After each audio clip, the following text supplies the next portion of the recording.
Alright, yo, what's up, guys? My name's Patrouski, and there is a lot of information on screen right now, and I'm going to try to do my best to explain it to you guys. I have no idea what I'm going to title this video. It'll probably be something like why the Chaos Egg Group is like the best money-making method or like thing to farm. But essentially, my good friend and community member and viewer JWTree put together a ton of information for us. So the bottom part of the screen is a Discord DM where he essentially explains his conclusion with all the information, and the top part is the data and the information. So let's talk about it. The top part information is all of the 1x31 selling prices of all the male aid group Pokemon in these different aid groups. So he split it up by every aid group, you know, monster, water A, bug, flying, field, fairy, plant, humanoid, and there's more to the side. I'll scroll over once we get to that, but essentially we can see that a 1x31 HP monster Pokemon at the time of recording all this data, that's important, it's very time sensitive data, was 6,800, attack was that, speed was 8k, and he would go ahead and find the average. The most important number through all of these, the most important line of information is the average, because that's going to tell us, you can see it highlighted in blue, that's going to tell us how worthwhile that aid group is at farming, right? It's gonna be really important.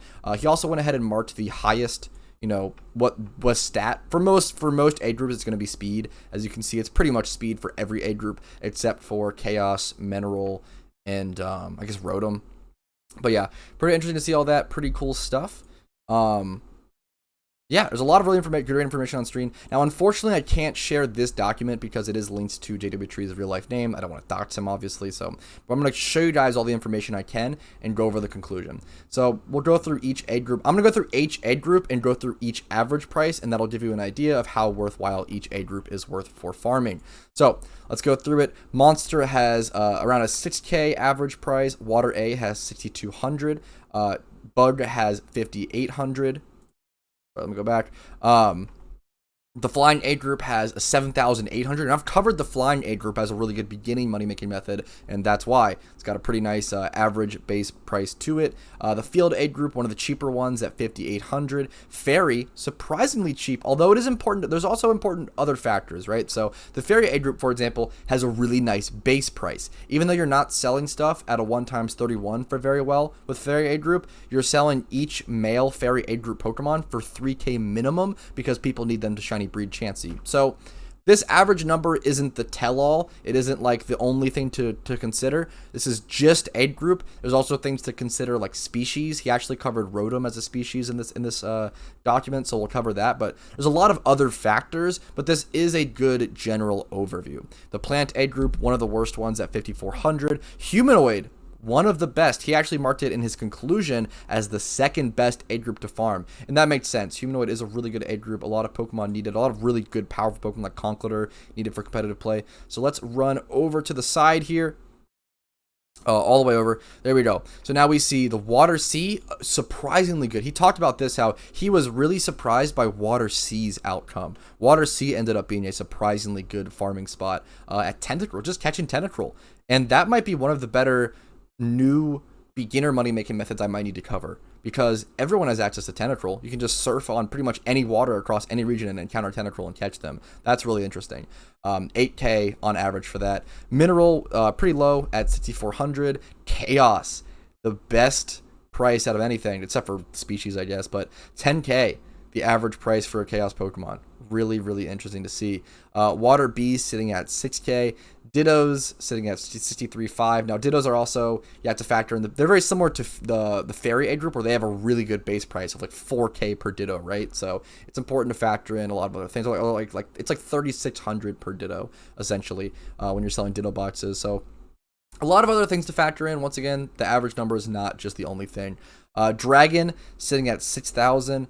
Genderless at 2k. I don't know what that actually covers, so I don't want to talk about that too much. And then Rotom. So Rotom's a really good species, but obviously Rotom's is going to be really high because you're not able to like quickly encounter Rotom the same way you're able to like quickly encounter, you know, Ghastlies at 100% accuracy for the Chaos Egg group. Rotoms are at a very rare encounter rate, so they're really tough to find. That's why like that number is obviously going to be much higher because you're going to encounter them at a much slower rate. Now let's go ahead and talk about the conclusion. So he states that first place goes to the Chaos Egg group, a 10k average for a 1x31.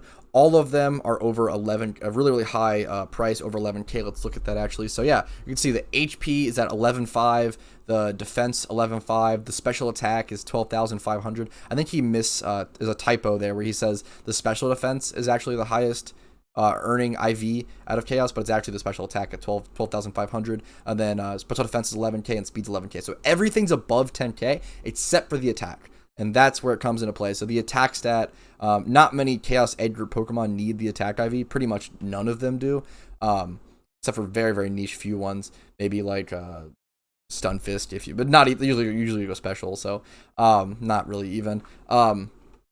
The best way to utilize an attack IV, side note, the best IV to utilize an attack IV in the Chaos Aid group is usually to breed it onto a Yonmast, and then breed that Yonmast onto something in the Mineral Aid group like a Golem. Golem can obviously utilize a 31 attack IV, so that's a tidbit. But yeah, so Chaos ended up being the best, really good. You're able to farm at Old Chateau, and he actually covers that in his Discord messages. So he covers Old Chateau as 100% Chaos encounters with Ghastly and Rotom there. So Old Chateau might be one of the best farming spots in Pokemon. We might need to do some more testing on that. It's really interesting to see that sort of information, that conclusion. Humanoid ended up number 2, which makes sense. Humanoid's super good. A lot of Pokemon need it. Just a really incredible thing. You can get Everstones and Focus Bands and some cool items. I like how he noted in the items. I think that's really cool. Really easy to catch, etc., etc. Super awesome to see. Water Sea. He's saying that there's also Geodudes at that location, not that Geodude's not in the Humanoid A group. As a quick side note, Water Sea, average Tentacle, Poison Barbs, 100% encounters. Every region just needs Surf. That's really interesting. So Water Sea is a really, really interesting farming method that I guess I'm gonna have to try at some point. Flying, once again, I've covered the Flying Egg group a ton in my Loot from Pidgey, my beginning making methods, etc., etc. 7,875 Pokeyen average. First route birds are super easy to catch, but no held items. I love the conclusions he's come to. I love all the information he's providing. He even gives us some locations. So he gives us Route 207 in Sinnoh for low-level Machop, and it's close to Oreburgh. For Chaos, he gives us Celadon City. You can surf there for Coffin, Grimer, Muck. Relic and Chaos, you can go for Yonmask and Coffer, not that good. Pokemon Tower is pretty easy spot to get to, but you do need a Ghost Catcher. The biggest issue for a lot of the Chaos Egg Group Pokemon is that you end up needing a Soak Pokemon to be able to False Swipe them, because they're Ghost Pokemon, they're immune to normal type moves. Although, I'm really curious, I wonder if it's worth to just Spore them and spam Pokeballs. It might still be worth to take the time to put in the one extra move to go for the Soak into the, I guess 2 extra moves, Soak into False Swipe. It might be worth to guarantee the 1 Pokeball catch every time, as opposed to risk like the 60% catch or whatever it might be with Spore. I'm not sure what the catch rate would be of a Ghastly level like 17 Slept. It might be pretty good, full HP. So I don't know, but I think the most important location to cover is Old Chateau. Having all Ghastlies and Rotoms, it's a pretty great location. He covered Rotom as a species because of how good that farming spot was. So yeah, I don't know. There's a lot of really great information here. There's tons of stuff. Hopefully I put it on screen long enough for you guys to go through all this. That's pretty much all I wanted to cover today. Hopefully you guys enjoyed this video. Make sure to like it if you did, dislike it if you didn't, subscribe to the channel for daily PokeMMO content, check out the Discord link down below for tons of PokeMMO information and just joining a really cool community. And then finally, if you want to go above and beyond and support the channel, you can do so by becoming a YouTube member for $5 a month, dropping a Twitch Prime or a Twitch sub over on my Twitch, or hitting up my PayPal, links down below. Any support goes a long way, but only give it to me if you have the financial stability to do so, and if you feel as though I have earned it by either informing you about PokeMMO or entertaining you during your PokeMMO journey. Thank you all so much. Have a great day. I'll see you guys later. Go farm some Old Chateau Pokemon.